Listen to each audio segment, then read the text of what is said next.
Giant cell arteritis, GCA, also called temporal arteritis, is an inflammatory disease of blood vessels. Symptoms may include headache, pain over the temples, flu-like symptoms, double vision, and difficulty opening the mouth. Complication can include blockage of the artery to the eye with resulting blindness, aortic dissection, and aortic aneurysm. GCA is frequently associated with polymyalgia rheumatica. The cause is unknown. The underlying mechanism involves inflammation of the small blood vessels that occur within the walls of larger arteries. This mainly affects arteries around the head and neck, though some in the chest may also be affected. Diagnosis is suspected based on symptoms, blood tests, and medical imaging, and confirmed by biopsy of the temporal artery. However, in about 10% of people the temporal artery is normal. Treatment is typically with high doses of steroids, such as prednisone. Once symptoms have resolved, the dose is then decreased by about 15% per month. Once a low dose is reached, the taper is slowed further over the subsequent year. Other medications that may be recommended include bisphosphonates to prevent bone loss and a proton pump inhibitor to prevent stomach problems. It affects about 1 in 15,000 people over the age of 50 a year. The condition typically only occurs in those over the age of 50, being most common among those in their 70s. Females are more often affected than males. Those of Northern European descent are more commonly affected. Life expectancy is typically normal. The first description of the condition occurred in 1890. Signs and symptoms. It is more common in women than in men by a ratio of 2:1 and more common in those of Northern European descent, as well as those residing at higher, northern/southern, latitudes. The mean age of onset is greater than 55 years, and it is rare in those younger than 55 years of age.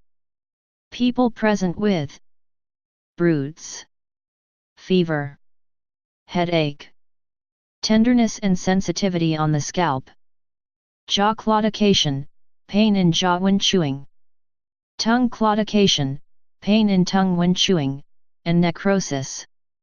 Reduced visual acuity, blurred vision, acute visual loss, sudden blindness, diplopia, double vision, acute tinnitus, ringing in the ears, polymyalgia rheumatica, in 50%. The inflammation may affect blood supply to the eye, blurred vision or sudden blindness may occur. In 76% of cases involving the eye, the ophthalmic artery is involved, causing arteritic anterior ischemic optic neuropathy. Giant cell arteritis may present with atypical or overlapping features. Early and accurate diagnosis is important to prevent ischemic vision loss. Therefore, this condition is considered a medical emergency. Associated conditions. The varicella-zoster virus antigen was found in 74% of temporal artery biopsies that were GCA positive, suggesting that the VZV infection may trigger the inflammatory cascade. The disorder may coexist, in a half of cases, with polymyalgia rheumatica, PMR, which is characterized by sudden onset of pain and stiffness in muscles, pelvis, shoulder, of the body and is seen in the elderly. GCA and PMR are so closely linked that they are often considered to be different manifestations of the same disease process.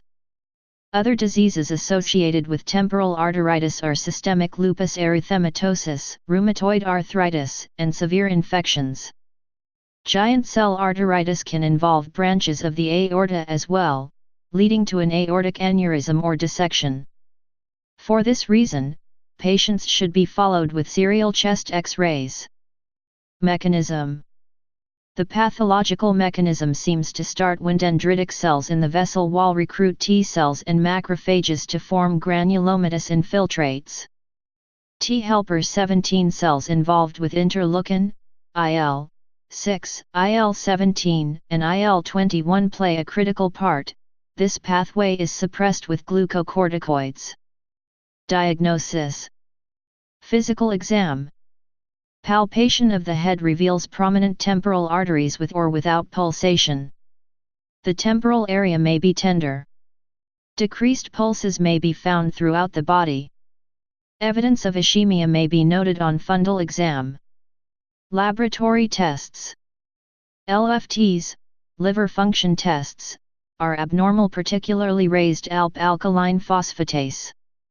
Erythrocyte sedimentation rate, an inflammatory marker, greater than 60 mm/hour, normal 140 mm/hour. C-reactive protein, another inflammatory marker, may be elevated. Platelets may also be elevated. Biopsy.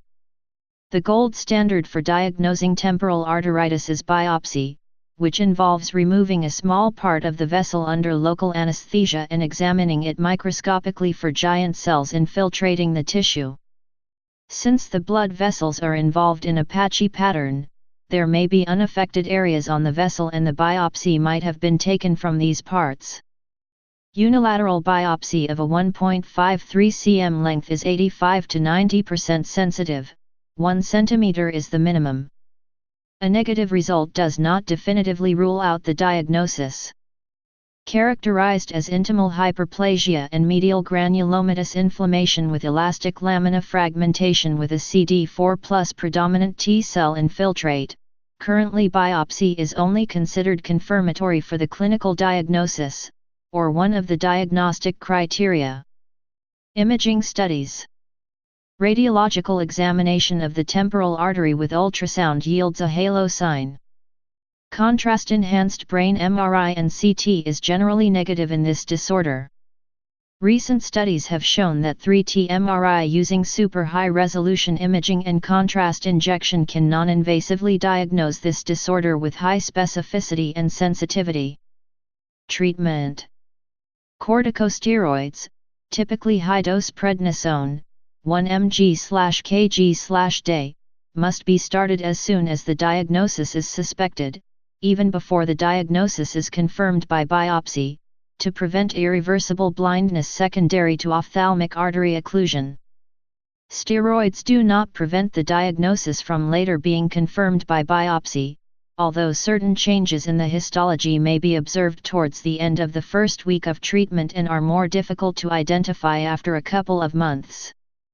The dose of prednisone is lowered after 2-4 weeks, and slowly tapered over 9-12 months. Tapering may require 2 or more years. Oral steroids are at least as effective as intravenous steroids, except in the treatment of acute visual loss where intravenous steroids appear to offer significant benefit over oral steroids. It is unclear if adding a small amount of aspirin is beneficial or not, as it has not been studied. Terminology.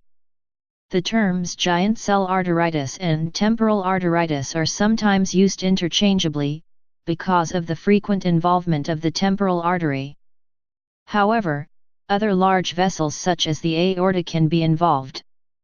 Giant cell arteritis is also known as cranial arteritis and Horton's disease. The name, giant cell arteritis, reflects the type of inflammatory cell involved. Please subscribe and thanks for watching.